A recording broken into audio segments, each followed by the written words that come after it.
celebrating 20 years of American Idiot by reviewing each and every disc. There's 6 of them in here of the American Idiot 20 box set. And today we're going to be talking about this one, the B-sides and bonus tracks of American Idiot 20. This disc, let's just look at it real quick. Boom, shakalaka. This disc is the least cohesive of the bunch, with 6 tracks from March 2005, a show in Japan, 4 B-sides, and then 4 songs performed live at VH1 Storytellers from an earlier show than the March 2005 one. But that only bothers me when I'm writing a stupid YouTube video about it and looking at the back of the box like... the listening experience does not suffer from any of this, this mentally imposed annoyances that I just threw into my own brain. So it's not really a big deal when you're listening to this disc.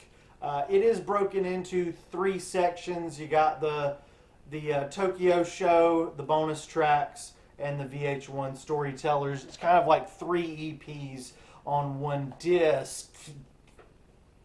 Green Day are very proud of the first 6 songs on American Idiot because they all appear on every single disc of this collection. And on this disc, we actually get repeats of We Are the Waiting and St. Jimmy, both showing up during each concert performance.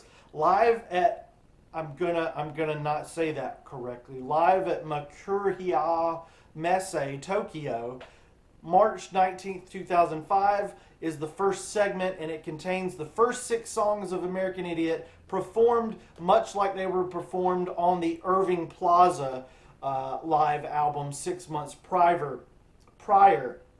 And it's clear that the band Green Day, they rehearsed and rehearsed and rehearsed and rehearsed this album of these blazing bangers before taking them out on the road. From the hey-ohs to the smallest minutia, they are recreating these songs here in crisp and audiophile approved glory. It just sounds that good on some even crummy headphones plugged into a crummier laptop. Even St. Jimmy returns his Anaheim lyric instead of trading it out for Tokyo, which kind of let me down a little bit. I was very, very sad. I wanted to hear him say, from Tokyo to the Middle East. But I'm still alive, and St. Jimmy's dark thoughts have sunken to the bottom of the ocean floor out there at the bay. So there you go. Billy does turn into a snarling demon on this take of Jesus of Suburbia, which is and always will be a highlight of Green Day Live. And this little Live at Tokyo segment of B-sides and bonus tracks, it's a 5 out of 5 live EP. Segment 2 is the bonus tracks, and while these have been available for years, you've probably heard them, it is still awesome as flu to have these in the collection, even if it is sandwiched between 2 kind of wonky live EPs on one disc instead of somewhere else in the box set. I don't mind the placement too much, I guess. Favorite Son is kicking things off of the segment 2, and it's a song that very nearly made the final cut of American Idiot. They tried and they tried and they tried. They leaned in beyond the camera to hug you, but it didn't quite feel right. It didn't quite fit the flow of the album, nor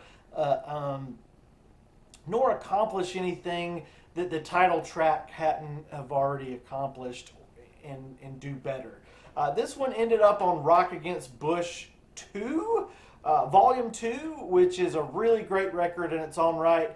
Favorite Son has the crisp and fiery guitars that match American Idiot in its full form, but it's more directly aimed at George W. Bush than any of those songs on American Idiot. It's stupid, catchy Green Day. It's a stupid, catchy Green Day song, and I mean that in both ways possible. It's mixed by Tim James for Rock Mafia, whatever the hell that means, and it's just really, really great. Certainly a great B-side from Green Day. I was going to say one of their best B-sides But Shenanigans, it's not as good as Shenanigans, but it's in there. Like it can be on Shenanigans too. That would be all right. Shoplifter fits more into the warning side of things as Green Day were transitioning from folk rock heroes, folk rock hippies, to black eyeliner wearing spokesmen for the generations. There's a curious line in here. I was looking at the lyrics that says, "Uno, dos, tres, sir." And no matter how wrong I am about it, you cannot convince me that Billy says, "You've been caught stealing." Because in the corners of my mind, Jilly Bo Legweek will always be saying, "Jimmy caught stealing for trying to take something you haven't got, shoplifter." I'll fight you in the comments. He said Jimmy. He might not have known that he said Jimmy, but he said Jimmy. You didn't know he said uno, dos, tres, sir. But Spotify did. Spotify Wrapped is coming out pretty soon. I just saw a little pop-up for where you can look at your 2022, 2023. Governator is produced by Chris Dugan, and is one of the coolest things that Green Day has ever done, because the coolest member of Green Day, the one and only Michael Dirnt, is on lead vocals and wrote the lyrics, which is highly unusual. Green Day were not only raging against the W. Bush, but the Governator. And while I don't know about politics, I don't know where he stands. I don't know the first thing about Arnold's political stances. But Terminator 2 Judgment Day is one of the greatest pieces of film in all of history. And it's on the level of American Idiot, and I will die on that hill. I will die on that hill. Can we all agree on T2? Like Mickey from Scream 2? Like talking about sequels that were surpassing the original? If we can agree, if we can all agree on that, I think I might have just created world peace. F you! CK!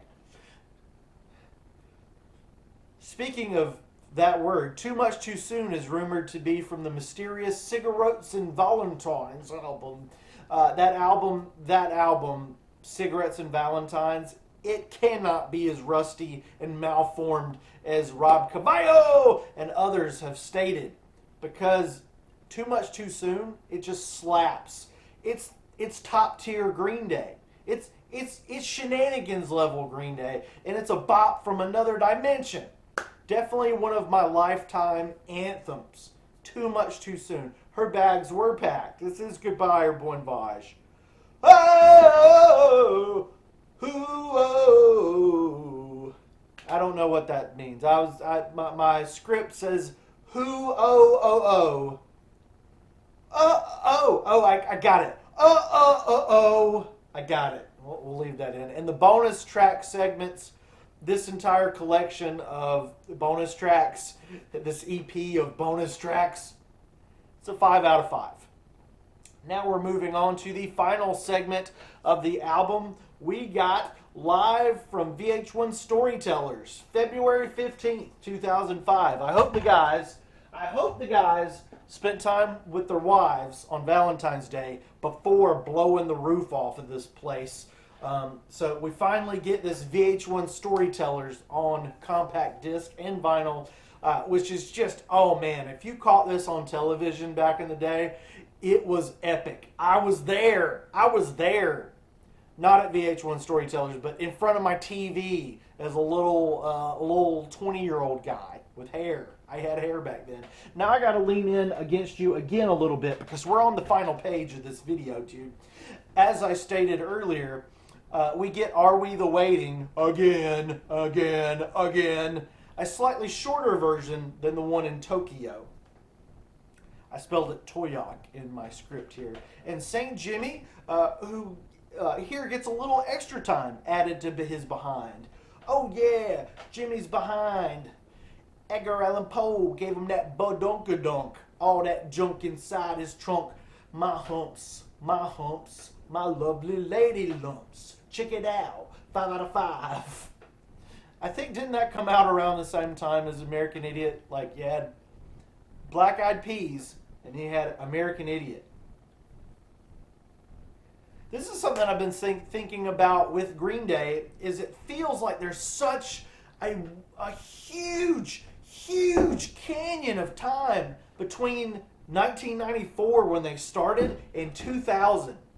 Like, it feels like 94 and 2000 were like 20 years apart. But it was like they were huge in 94, and then 6 years later it was 2000. Is that crazy? Crazy, crazy, crazy. So we got 5 out of 5 across the board for Green Day American Idiot. B-sides and bonus tracks. It is what the, this it's the second disc in here out of 6. And I want you to make sure to stick around, because very soon I will be doing a massive retro album review, which I'd never do on the channel, for American Idiot. I got like that one, or the CD. When I'm writing it, I'll be thinking about the CD one over there. But she's holding on my heart upside down like a hand grenade. I am doing a massive retro album review, and American Idiot, it's one of the reasons I love music so much. This is one of those, it's a really important record for rock and roll, for music. I feel like it's the most important record in all time, and space and coffee. So you better subscribe, buy some merch for me, because I want some of that Green Day money. And you better get your Green Day on, because American Idiot: the review, it's coming.